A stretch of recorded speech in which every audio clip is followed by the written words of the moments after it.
News Bangladesh, সংবাদ দিনের শেষে। জাতীয় সংবাদ।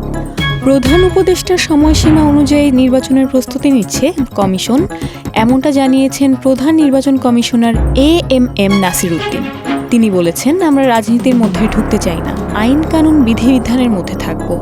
আজ সকালে নির্বাচন কমিশন ভবনে ইউএনডিপি কর্তৃক ভোটার তালিকা হালনাগাদ কার্যক্রমের সরঞ্জাম প্রদান অনুষ্ঠানে তিনি একথা বলেন। সিইসি বলেন, ঐতিহাসিকভাবে বাংলাদেশের উন্নয়ন অংশীদার ইউএনডিপি। তারা ডিসেম্বরে আমার সাথে দেখা করলে ভোটার তালিকা হালনাগাদ ও নির্বাচনী প্রক্রিয়ায় সহায়তার জন্য বলেছিলাম। এত দ্রুত তারা উপকরণ দিয়ে সহায়তা করায় আমি অভিভূত। সম্প্রতি বাংলাদেশ ভারত সীমান্তে উত্তেজনা প্রসঙ্গে স্বরাষ্ট্র উপদেষ্টা লেফটেন্যান্ট জেনারেল অবসরপ্রাপ্ত মোহাম্মদ জাহাঙ্গীর আলম চৌধুরী বলেছেন, আওয়ামী লীগ সরকার সীমান্ত নিয়ে কোনো কথা বলেনি, তাই উত্তেজনা ছিল না। বর্তমান সরকার কোনো ছাড় দিচ্ছে না, এজন্যই এত আলোচনা হচ্ছে। আজ সকালে বিসিএস ও জুডিশিয়াল সার্ভিসের কর্মকর্তাদের সনদপত্র বিতরণ অনুষ্ঠানে এসব কথা বলেন তিনি। দেশের সীমান্ত নিরাপদ আছে জানিয়ে স্বরাষ্ট্র উপদেষ্টা বলেন, যে কোনো মূল্যে বাংলাদেশের সীমান্ত সুরক্ষিত থাকবে, রক্ত দিয়ে হলেও সীমান্ত নিরাপদ রাখা হবে, কেউ কোনো ক্ষতি করতে পারবে না। হাড় কাঁপানো শীতে বিপর্যস্ত উত্তরের জেলা পঞ্চগড়ের তাপমাত্রা নেমেছে 7 ডিগ্রির ঘরে, সেই সঙ্গে বয়ে যাচ্ছে মাঝারি শৈত্যপ্রবাহ। পৌষের শুরু থেকেই তীব্র শীত অনুভূত হচ্ছিল দেশের এই জনপদে। কয়েকদিন তাপমাত্রা 9 ডিগ্রি থেকে 13 ডিগ্রির মধ্যে ওঠানামা করলেও আজ হঠাৎ তা 7 ডিগ্রির ঘরে নেমে এসেছে। এই নিয়ে দ্বিতীয়বারের মতো মাঝারি শৈত্যপ্রবাহ কবলে পড়ল পঞ্চগড়। এদিকে তীব্র শীতের কারণে বেড়েছে শীতজনিত রোগের সংখ্যা। একটানা শীতের কারণে মানুষ শীতজনিত রোগে আক্রান্ত হচ্ছে বেশি, বিশেষ করে শিশু এবং বয়স্করা আক্রান্ত হচ্ছেন নানা শীতজনিত রোগে।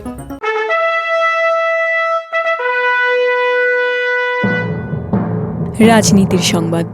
সংস্কার ও নির্বাচন একসঙ্গে চলতে কোনো বাধা নেই বলে মন্তব্য করেছেন বাংলাদেশ জাতীয়তাবাদী দল বিএনপির মহাসচিব মির্জা ফখরুল ইসলাম আলমগীর।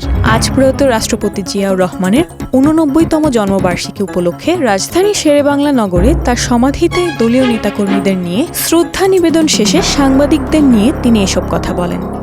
বিএনপি মহাসচিব বলেন, অন্তর্বর্তী সরকারের প্রধান উপদেষ্টার কাছে সংস্কার কমিশনগুলো যে রিপোর্ট দিয়েছে তা দ্রুত রাজনৈতিক দলগুলোর সঙ্গে আলোচনা করে চূড়ান্ত সিদ্ধান্ত নিতে হবে, কারণ ঐকমত্য ছাড়া কোনো কিছু সম্ভব নয়। আন্তর্জাতিক সংবাদ। যুক্তরাষ্ট্রের নবনির্বাচিত প্রেসিডেন্ট ডোনাল্ড ট্রাম্পের আসন্ন অভিষেকের প্রস্তুতি চলার মাঝেই দেশটির রাজধানী ওয়াশিংটন ডিসিতে বিপুল সংখ্যক মানুষ বিক্ষোভ করছেন।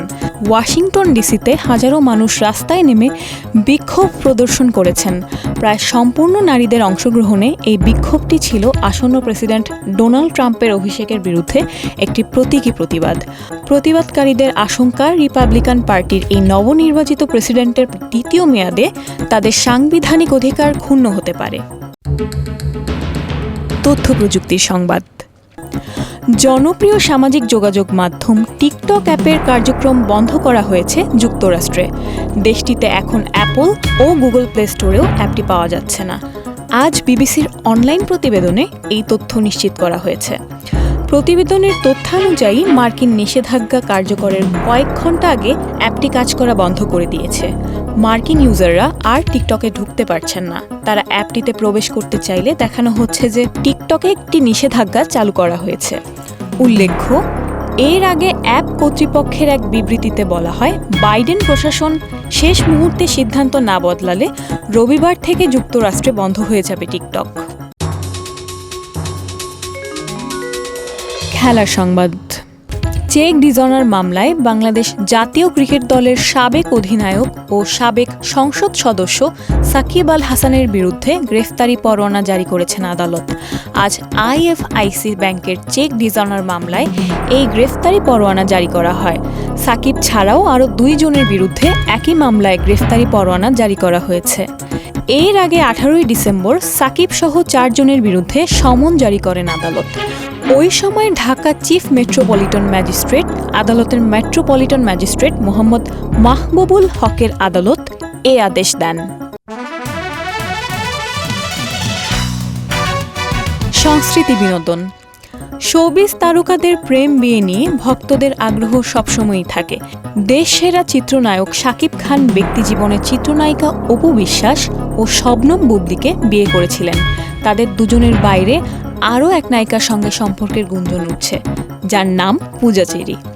গোলুই সিনেমায় শাকিব খানের বিপরীতে অভিনয় করার সময় পূজার প্রেমের গুঞ্জন চাউর হয়। সম্প্রতি শাকিব খানের ব্যবসায়িক প্রতিষ্ঠানের বিভিন্ন আয়োজনে পূজার সরব উপস্থিতিতে এই গুঞ্জন আরও মাথাচাড়া দিয়েছে। শাকিবের দরদ সিনেমার বিশেষ প্রদর্শনীতেও দেখা গেছে পূজাকে। সব মিলিয়ে শাকিবের সঙ্গে পূজা এখন আরও বেশি চর্চিত। এবার সেই প্রেমের গুঞ্জন নিয়ে গণমাধ্যমের সঙ্গে আলাপকালে এসব অস্বীকার করেছেন পূজা। বলেছেন, শাকিবকে সিনিয়র ব্যক্তিত্ব উল্লেখ করে তার সঙ্গে প্রেমের বিষয়টি অস্বীকার করেছেন এই অভিনেত্রী। দর্শক, এই ছিল আজকের নিউজ বাংলাদেশ সংবাদ দিনের শেষে আয়োজন। দেশ বিদেশের প্রতিদিনের সবশেষ সংবাদ জানতে চোখ রাখুন www.newsbangladesh.com এ।